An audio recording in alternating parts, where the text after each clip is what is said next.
Ja tava dienas kārts ir triumfa rati, tad šodien ir laiks paņemt grožus savās rokās un doties uz priekšu ar pilnu jaudu. Triumfa rati ir kā pirmās formulas sacīkšu auto.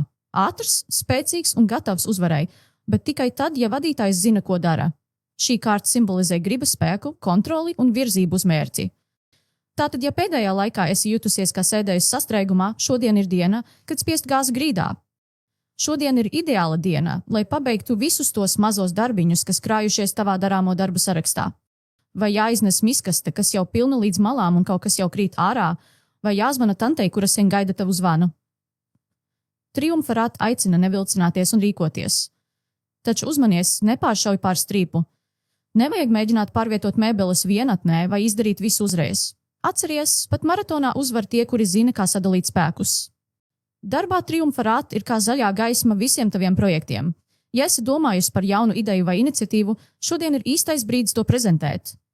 Esi pārliecināta, izstaro kompetenci un nebaidies no izaicinājumiem. Bet atceries, ar lielu ātrumu nāk arī lielāka atbildība. Neaizmirsti pārbaudīt sīkumus un pārliecināties, ka viss ir kārtībā, pirms dodies uz priekšu. Un ja kāds kolēģis mēģina stāties tev ceļā, atceries, ka labākā atbilde ir profesionāls smaids un labi paveikts darbs. Attiecību jomā šī kārts liecina par virzību un attīstību. Ja attiecībās ir bijuši kādi šķēršļi, šodien ir piemērots laiks tos pārvarēt. Varbūt ir pienācis laiks nopietnai sarunai ar partneri vai kopīga plāna izveidei nākotnei. Ja esi viena, triumfa rati var nozīmēt, ka drīz tavā dzīvē ienāks kāds jauns un interesants cilvēks. Iespējams pat uz balta zirga. Taču esi uzmanīga, lai neļautu emocijām pārņemt kontroli. Atceries, ka attiecības ir komandas darbs, nevis sacensības. Emocionāli šī kārta aicina saglabāt līdzsvaru starp prātu un sirdi.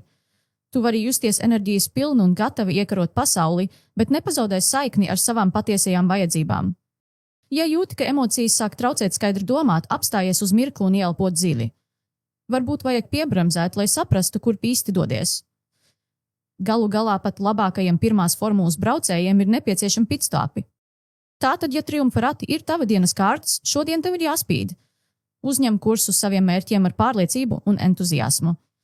Atceries, ka tu esi savas dzīves vadītāja, un tikai tu vari izvēlēties, kur doties. Bet kā jebkurā braucienā, neaizmirsti baudīt arī pašu ceļu, ne tikai galamērķi. Un ja ceļā gadās kāda bedrīta. Tāpēc jau mums ir amortizatori un labs humors.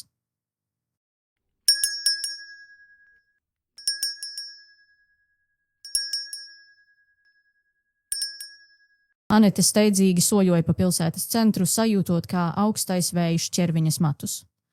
Viņa tikko bija izskrējusi no jogas nodarbības, kas parasti palīdzēja sakārtot domas, taču šoreiz viņas prāts joprojām bija pilns ar sajūtām, kuras nezināja, kā nosaukt.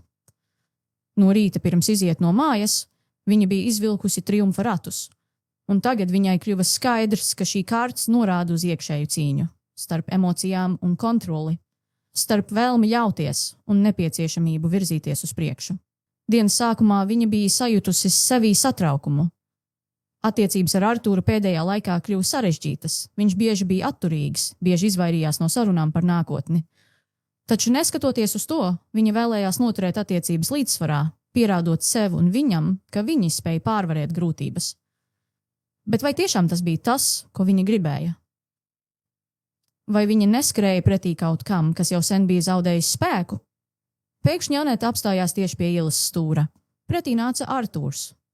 Viņa nebija plānojusi šo tikšanos, bet viņas ķermenis uzreiz reaģēja. Sajūta vēderā, sirdspuksti, ielpa. Kāds likteņu pavērsiens, viņa nodomāja, atceroties triumfa ratus un to, ka dzīve viņai šobrīd likusi saskarties ar to, no kā viņa vēlējās izvairīties. Čau! Artūrs pasmaidīja, bet viņa tonī bija jūtama piesardzība. Čau! Anete atbildēja un kādu brīdi klusēja. Tad viņa dziļi ievilka elpu.